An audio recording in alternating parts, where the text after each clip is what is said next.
What is up, good people? Let you check out the scenery for a bit. Thank you for checking me out here at the Real Counselor's Corner. As always, you can follow me on all social platforms. That's Instagram, that's Facebook, that's Twitter, and that's YouTube under the handle at the Real Counselor's Corner, man. Yeah, so once again, I'm out in nature, man. Nature boy. Shout out to Ric Flair. You know what I'm saying? Scenery in the back is beautiful. But yeah, I jumped on here today to dive a little bit deeper into the idea of self-love. So if you know anything about, what I do here at the Real Counselor's Corner, then you know one of my programs is titled the Let's Build series. So the first principle in the Let's Build series is self-love, because that's the foundation, whether you are a youth or an adult. That's the foundation of everything else in your life. It starts with you and how you feel about yourself.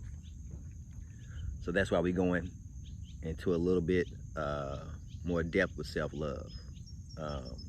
So right now I'm reading this book, and it's titled The 4 Agreements. And in this book, actually, it's talking about 4 agreements that you should make with yourself in order to reach your best self. And it just so happens that first agreement deals with self-love. And reading today, I came across something that I just wanted to share. You should check the book out, man, and listen to it on audio. I think it's on YouTube. I don't know the full book is there, but I know some chapters are on their audio. Better yet, buy the book and actually read it. But either way, get the information, whichever one works best for you. But so reading today, one of the things in the read, it talked about the word impeccable. So in regards to the English language, if you look up the word impeccable, it's going to say like flawless, like perfect. But the origin of the word impeccable, the root word I think is called pecca, and it's Latin. And in Latin, that word means to sin. All right, so pecca means to sin. So peccable, based on Latin terminology, peccable means to sin. And the N, I-M is how it's spelled in the English language, but in Latin it's I-N. N means not. All right, so in regards to the Latin origin of the word impeccable, it means not to sin. This is like some 16th century stuff. So, but since then, we've modified the definition to mean flawless, but its origin means to not sin, so to be impeccable. So one of the things that spoke about in this chapter, the first agreement you have to make with yourself, is to make sure that your words are impeccable, without sin. And what the author meant by that is that your words are true, and they come with no strings attached. Like you're telling somebody the truth because that's what's best for them, not based on you wanting to make them feel a certain way or based on you wanting to put somebody else in a situation. Your words are consistently expressed with the purpose of showing love towards another person. So your words are flawless, and this also comes with yourself. When you're talking to yourself, when you are thinking about decisions you made in your life, decisions you're going to make, your words and your thoughts have to be impeccable. They have to be without sin. They have to be flawless. They have to be true. And just my take from the reading, I started thinking about sin and how in the world, and I don't know about the world, I hadn't lived anywhere but in the western part of the world, but here in the western part of the world, we think of sin as a religious term, like a wrongdoing that occurs between you and God, and then you're like punished for it, and then several religious texts will mention, the wages of sin or death, or basically that, if you sin, it's going to eventually lead you to death, which is true, but it's true. This reading shows that it's true beyond a religious or spiritual sense, because if you sin, okay, so you go against yourself, you're not impeccable with your thoughts and your words. If you sin against yourself, that is going to eventually lead you to dark times or to, death, if so. And we all know when we sin against ourselves, that's when your conscience tells you, when you feel bad,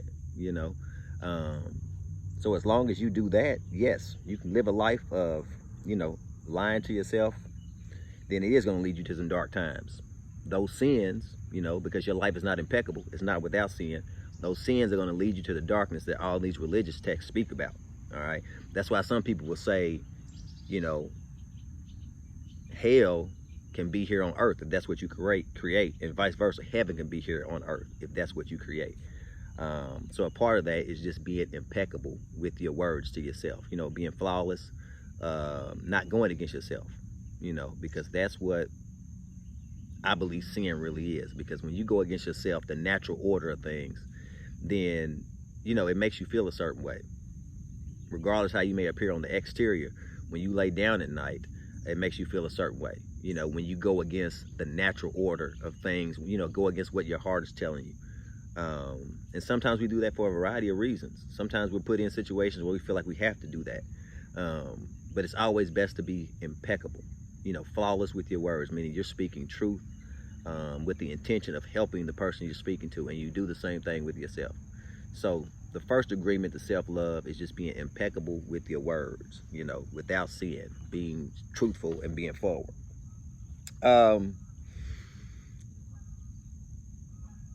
One of the things that I think life teaches us is to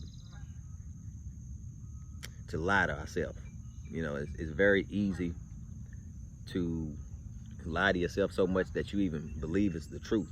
You know, whether it's something that you've been told in the past, but sometimes our lies are based on something somebody has told us. So see, or said to us.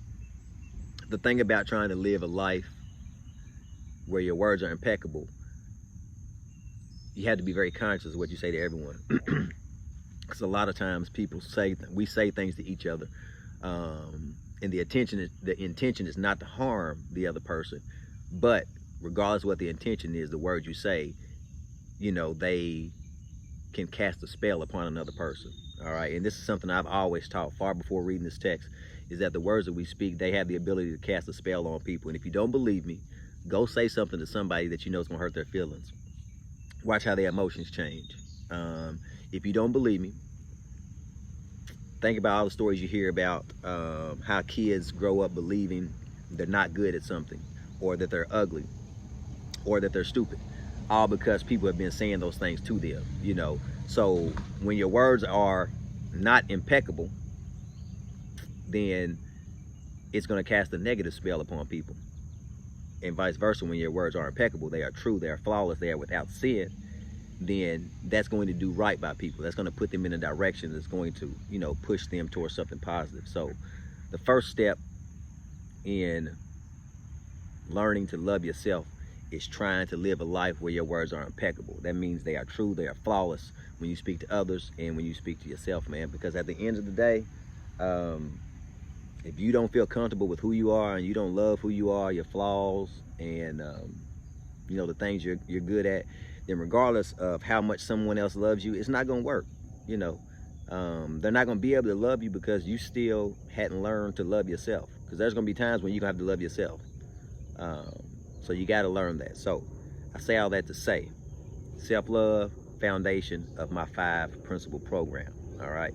But the first thing that I want you to think about when you think about self-love today, I want you to think about, have your words been impeccable when speaking to yourself and others, especially to yourself.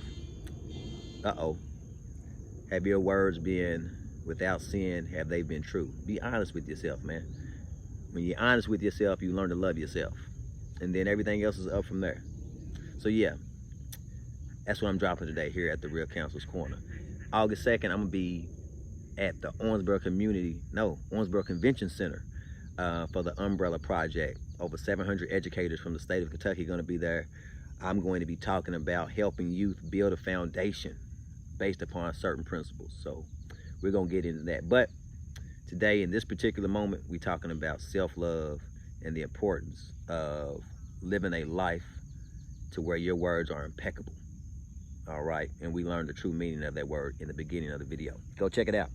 All right, God willing, I'll see y'all soon. Peace.